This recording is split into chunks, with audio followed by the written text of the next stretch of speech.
Nggak bisa. Kalau mau berjodoh ketemu dulu. Bagaimana mungkin ada orang bisa berjodoh nggak ketemu? Tapi kalau ada orang lain nih, bisa kayak gitu, itu orang. Aku nggak. Aku nggak bisa jatuh cinta sama orang nggak pernah ketemu. Hingga detik ini. Nggak ada. Orang yang ketemu aja belum tentu aku jatuh cinta. Orang ketemu udah usaha aja aku bisa lepaskan langsung. Kalau menurutku nggak pas, aku jujur sama hatiku. Aku nggak mau mempermainkan orang. Aku tahu dia kaya, dia banyak banyak duit, jabatannya oke. Tapi kalau hatiku nggak serak sama dia, aku juga nggak bisa. Nggak bisa, jadi jangan dipikir juga, oh gara-gara duit saja. Nggak juga, duit itu cuma salah satunya. Tapi ada hal lain yang harus kita pertimbangkan dalam hidup. Apalagi aku diizin belajar sama orang tua yang aku sukain. Hah? Diizin belajar apa, Kak? Belajar mengemudi. Kok tiba-tiba belajar? Intinya dalam hidup ini menurut Kis pribadi ya, kalau Kis nih, kalau nggak tahu kalau orang bebas. Kalau aku nggak pernah sekalipun jatuh cinta sama orang yang nggak pernah ketemu sama aku. Nggak bisa. Tapi dalam hidupku aku sering mendapatkan rejeki tanpa ketemu. Nah itu kan berarti ya aku nggak tahu betapa baiknya Tuhan sama aku. Mengirimkan banyak orang baik. Dalam hidupku aku bisa mendapatkan rejeki tanpa ketemu. Kan beda cerita. Kalau kita nih menurut Kis ya, gini loh. Kita dapat rejeki tanpa ketemu. Kan bayang deh. Kan artinya memang rejeki masa kita tolak. Tapi aku nggak pernah jatuh cinta sama laki-laki yang aku nggak pernah ketemu. Tapi kalau aku dapat rezeki tanpa ketemu itu udah nggak kehitung berapa ribuan ratusan kalinya. Jadi menurutku itu beda konteks. Kayak contoh aku dapat rezeki dari Bigo, orang top up, orang nge-support. Emang aku ketemu sama spendernya kan enggak? Nah itu kan artinya rezeki. Rezeki itu beda, rezeki itu dari yang maha kuasa kasih kita ya melalui hal apapun ya, salah satunya dari Bigo. Ya aku bisa dapat rezeki tanpa ketemu. Tapi kalau untuk jatuh cintanya itu beda konteks, beda cerita. Nggak bisa disama-sama rata. Lain. Laki-laki bisa membahagiakan tapi nggak bisa menentramkan. Membahagiakan, menentramkan ini sama. Orang tentram bahagia, orang bahagia tentram. Gimana sih kakak, nggak usah dibolak-balik. Kalau langsung lamar nggak mau juga. Ya enggak lah, nggak mau aku. Tiba-tiba kakak datang kan membawa orang tua, membawa mahar 1 miliar, membilang aku adalah punya pekerjaan, punya sawah, punya villa, punya aset berharga. Semua akan kuberikan kepadamu apabila kamu menerima cintaku. Ih, dipikirnya kayak sinetron. Nggak mau. Mohon maaf, aku enggak. Aku sih enggak. Kak cari yang lain, mungkin kalau perempuan lain mau, aku enggak. Kalau aku harus kenal dulu orangnya. Nggak bisa aku tiba-tibanya kayak gitu langsung, hah? Iya, ayo kita nikah sekarang. Enggak, aku nggak mau. Tapi kalau kakak mungkin ke perempuan lain bisa jadi. Kalau aku sih enggak. Jujur aja, 100% aku katakan aku nggak mau kalau kayak gitu. Belum kenal, belum apa, tiba-tiba iya. Enggak. Datang-datang langsung bawa ini, bawa itu, ogah. Kalau ada niat baiknya datang, bagus. Tapi enggak yang tiba-tiba langsung lamaran. Tiba-tiba datang bawa ibumu, bapakmu, orang tuamu, keluargamu semua langsung dibawa. Itu mah namanya nodong, mohon maaf. Itu nodong secara halus, ngerti nggak? Aku sih nggak berani. Dunia ini jangan dikira todongan itu hanya dalam bentuk hal-hal negatif.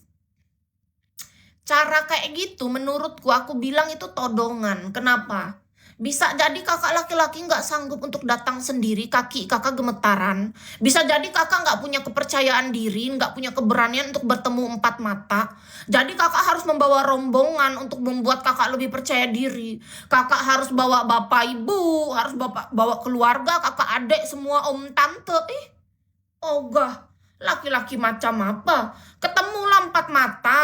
Laki-laki itu harus punya keberanian dan rasa percaya diri yang tinggi. Tapi disertai dengan niat yang sungguh, punya rasa tanggung jawab, dan dengan kebenaran. Niatnya pasti harus benar. Kalau udah gemetaran duluan artinya ada niat apa tersembunyi di belakang. Jangan sampai ada modus-modus tersembunyi di belakang. Jangan ada udang di balik batu. Kalau niat memang sungguh, gak mungkin orang takut. Apa yang ditakutkan dari seorang perempuan kayak kita kayak gini? Emang ku makan, ku telan? Emang aku kanibal? Emang aku apa? Orang kita sama-sama makan nasi, kita injak bumi di bawah langit yang sama. Aku kalau digitu, kurasa aku lagi ditodong, nggak mau, aku nggak suka, bukan kriteria aku diperlakukan kayak gitu. Mungkin kakak pernah nonton TV-TV sinetron yang ceweknya nih didatangin misalnya ya kan, tiba-tiba bawa keluarga langsung ceweknya berbunga-bunga, mohon maaf.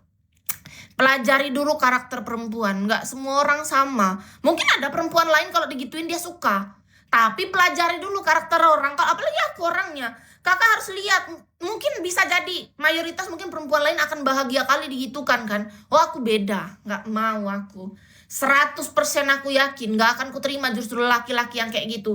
Karena aku tahu lelaki jenis apa yang bisa bikin aku jatuh cinta. Lelaki jenis apa yang aku butuhkan dalam hidupku. Aku suka lelaki yang berani. Lelaki yang berani tuh gak tiba-tiba langsung bawa backingan. Dia berani melangkah sendiri dengan pilihannya tanpa ragu. Dan dia memang memilih kita dengan sangat berani dan melepaskan yang lainnya terlebih dahulu. Bukan jadi orang yang misalnya dia sudah dekat nih sama 3 perempuan lain, kita nih jadi yang keempat. Jadi nanti antara 4 orang semua ditembak, yang mana yang nerima itu yang dia jadiin. Tiba-tiba kita jadi ikut survei, tiba-tiba kita jadi kandidat.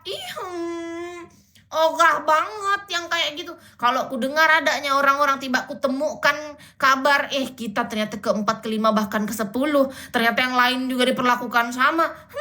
Mohon maaf, kalau menurutku laki-laki yang memang punya keberanian itu yang nggak kayak gitu jenisnya. Satu, dia dekatin sampai memang tuntas. Oh ini nggak jadi yang ini, udah selesai dia sama ini dulu. Baru satu lagi, sudah ini sini. Jadi kalau jadi syukur, kalau enggak ya udah selesai. Cari lagi kayak gitu. Karena aku pernah sering bahkan kenal laki-laki 1, 2, 3, 4 semuanya.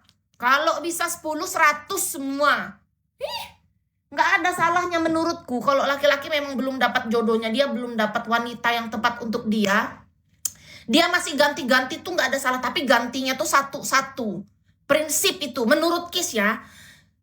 Ini tuh karakter, menurut Kis ini karakter yang berkualitas yang dimiliki orang sangat langka antara laki-laki dan perempuan. Karena perempuan juga banyak yang dia bisa 10, bisa 20. Jadi karena aku tahu orang yang berkualitas menurut aku adalah orang-orang yang dia tahu bahwa dia harus menyelesaikan dulu satu. Dia tipe orang yang fokus, itu yang Kis butuhkan. Laki-laki ataupun perempuan yang memiliki karakter ini itu orang fokus. Dia susah tergoyahkan, dia punya pendirian yang kuat. Itu teguh banget orangnya. Ibarat pohon akarnya dia kuat. Jadi menurut Kis pribadi orang kayak gini memang jarang di dunia ini. Kenapa aku bilang jarang? Karena mayoritas orang itu takut ditolak, itu yang pertama. Kedua, dia nggak berani kalau tanpa backingan atau cadangan. Ibarat kayak punya mobil atau motor, dia harus punya ban serep. Dia harus punya ban cadangan. Kalau orang itu dia percaya diri, dia punya keyakinan kuat kepada Yang Maha Kuasa, dia punya keyakinan yang teguh dengan dirinya bahwa dia bisa, dia akan melakukan yang terbaik apapun itu. Entah nanti pada akhirnya tuh antara gagal atau berhasil, itu cuma masalah hasil akhir yang dia nggak bisa kendalikan. Yang penting dia sudah melakukan yang terbaik versi dirinya yang bisa dia kendalikan. Cara dia berpikir dan cara dia bertindak dan gimana usaha dia untuk mendapatkan itu. Itu yang penting. Nah kebanyakan orang ketakutan kali untuk masalah kegagalan, padahal namanya gagal itu hal yang biasa. Nggak semua orang langsung bisa berhasil dalam hidup. Jangan pernah malu atau merasa rendah hanya karena pernah gagal. Contoh kalian laki-laki, kalian sering ditolak, nggak usah merasa rendah.